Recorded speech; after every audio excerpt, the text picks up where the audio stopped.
I watched Obsession 2 nights ago, and I wrote this script immediately afterwards because I had so many thoughts, many of which I did not like having. This movie was far more disturbing and uncomfortable than I would have expected it to be from seeing the trailer alone. And yes, there will be spoilers like starting right now. But before I get into the movie and like what I think, I want to say how cool it is that this movie was filmed for less than $1 million and has grossed $300 million. And like the money is not important to me. I don't think that that means that it's a good movie or whatever. I just think that it kind of speaks to how you can be successful on a limited budget. It's just more so inspiring. Also, I heard about this movie from word of mouth. This is like kind of a classic make good art, get good results, which is awesome. Anyways, to the movie. I think watching this movie and seeing some of the discourse about it has made me really curious about what our stance is on relationships and sexuality like right now. Our main guy, Bear, thinks he's in love with Nikki, but is he like actually though? Like, is he really in love with her? What does it mean to be in love with someone? What does it actually mean to be in love with someone, to be intimate with someone and share space with them for a long time? I think Bear is making a very common mistake, one that I have made many times, where he's just convinced himself that he's in love with Nikki or this person. And as a result, he's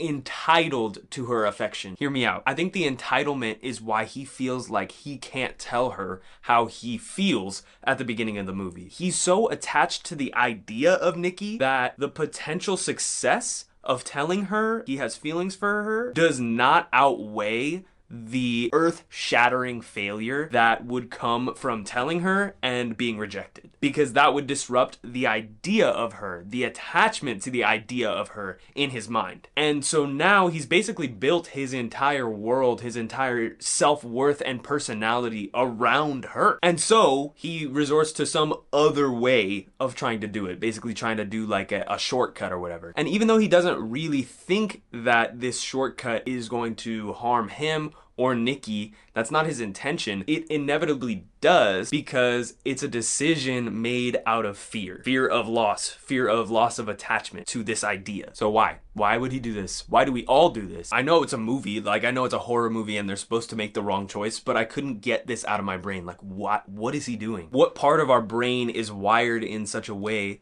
that makes us get attached to someone or the idea of someone without even really knowing them? Because I've done that too. And I was like, okay, it's probably some sort of like fear mechanism. Fear that we'll never find love, that we'll always be alone, that we'll never have access to the intimacy that this person represents in our mind. And then we won't be safe because we won't be able to have pleasure or anything else that comes along with a romantic relationship. But like, again, I couldn't get this out of my head. Like, why? What? I think it stuck with me because I feel like I've done this before and I'm like, I know that I'm just getting attached to someone and I know that's like not right. It's not wrong, but it's just like I'm causing myself pain ultimately. So I looked it up. Let's go back to the brain. According to Harvard, this is the part of the brain that's responsible for romantic love and all of the positive physical and emotional sensations that come along with it. It's called the ventral tegmental area, which is associated with pleasure, focused attention, and the motivation to pursue and acquire rewards. Quote. So to me, all of those things that the ventral tegmental area or whatever is listed being good at doing also sound like band-aids to fear. Pleasure, focused attention, and pursuing a reward aren't bad in essence, but when I have used them as ways to avoid feeling bad about myself or being afraid of something, I feel like I've run into more problems. And I feel like when we operate from a place of that sort of like band-aid to fear, we as a species make far worse decisions. Anyone who has been addicted to anything will tell you like the craziest stories about what they have done or put themselves through in order to get back to the thing that they were addicted to in that moment. And that thing that they were addicted to was the only thing that gave their life meaning or ease or the ability to keep going or feel like they could keep going. And that's how Bear treated Nikki in this movie, I thought. We see it when Bear like realizes that the wish actually did work and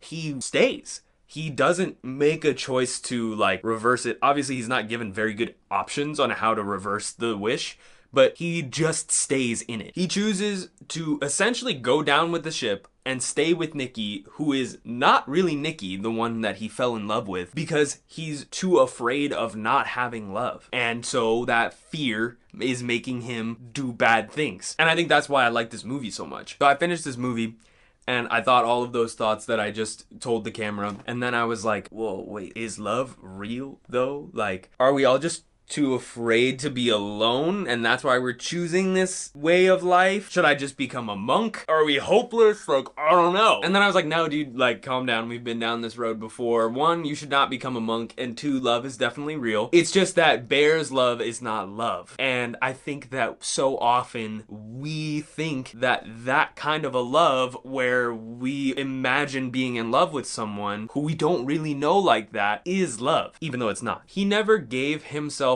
or Nikki the chance to actually get to know each other in that way because he was too afraid to be honest. He was too afraid to let go of the attachment to this ideal Nikki that he had created in his head for so long. It was kind of like a comfort blanket, and that attachment held him back from being honest and being able to see if they were actually compatible in a romantic context, which would have been the more skillful way to proceed. I feel like we look at dating, romance, and sex as such a permanent part of our lives, so much so that it becomes a source of suffering rather than something that we could experience joy in, because we're so worried about it going away or not having it all the time. Maybe if we want to really find love, and I'm talking to myself as much as anyone else here, we need to have the courage to be honest with ourselves and how we actually feel, and then have even more courage to tell somebody about it if we feel that way towards them. If we can find the strength within ourselves to know that we won't die if we do or do not get something, we, I think, open ourselves up to the potential of actually experiencing that thing for real and being able to tell whether or not you like that. And in the case of a romantic relationship, it might last like a week, 6 months,